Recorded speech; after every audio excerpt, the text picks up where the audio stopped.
សួស្តីបងប្អូនជាទីស្រឡាញ់ជាទីរាប់អានទាំងអស់គ្នាដែលតែងតែនិយមតាមដានទស្សនាតាមបណ្ដាញសង្គម YouTube ថ្ងៃនេះនាងខ្ញុំមានប្រធានបទថ្មីមួយទៀតហើយដើម្បីចែកជូនដល់បងប្អូនទាំងអស់គ្នា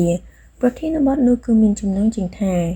តាមក្បួនវិទ្យាសាស្ត្រប្តីប្រពន្ធជាប់សាច់ឈាមនឹងគ្នាពេលមានកូនអាចប្រឈមខ្ពស់នឹងជំងឺដំណពូជមុននឹងយើងចូលដល់អត្ថន័យក្នុងប្រធានបទនេះសូមបងប្អូនទាំងអស់គ្នាកុំភ្លេចចុច Like Subscribe និងសញ្ញារូបកណ្ដឹងដើម្បីទទួលបានវីដេអូថ្មីៗបន្ថែមទៀតពី Channel YouTube របស់យើងខ្ញុំបុរសនិងស្ត្រីដែលជាប់សាច់ឈាមនឹងគ្នាមិនថាសាច់ជិតឬសាច់ឆ្ងាយនោះទេគេកម្រឲ្យយកគ្នាជាប្តីប្រពន្ធណាស់ក្នុងនោះក៏មានការលើកឡើងថាប្តីប្រពន្ធមានជាប់សាច់ឈាមនឹងគ្នានោះកូនកើតមកមិនសូវឆ្លាតនោះទេ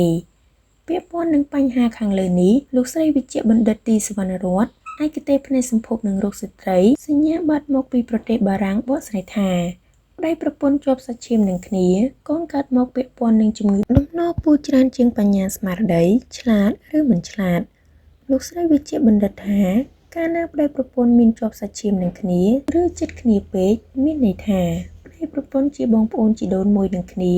នោះកូនកើតមកប្រឈមនឹងជំងឺដំណពូជច្រើនពេលជីដូនជីតាឪពុកម្ដាយមានជំងឺអីនោះកូននឹងមានជំងឺនឹងដែរ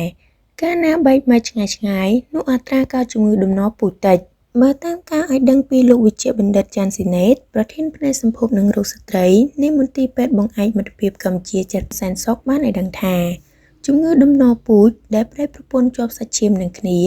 ប្រឈមដល់កូននោះរួមមានជំងឺគ្រាប់ឈាមជំងឺ Cystic Fibrosis គឺមានន័យថាជំងឺសរសៃប្រសាទជំងឺស្វិតសាច់ដុំខួរឆ្អឹងខ្នងខ្សោយប្រាជ្ញាពីកំណើតជំងឺឆ្កួតជ្រូកជាដើម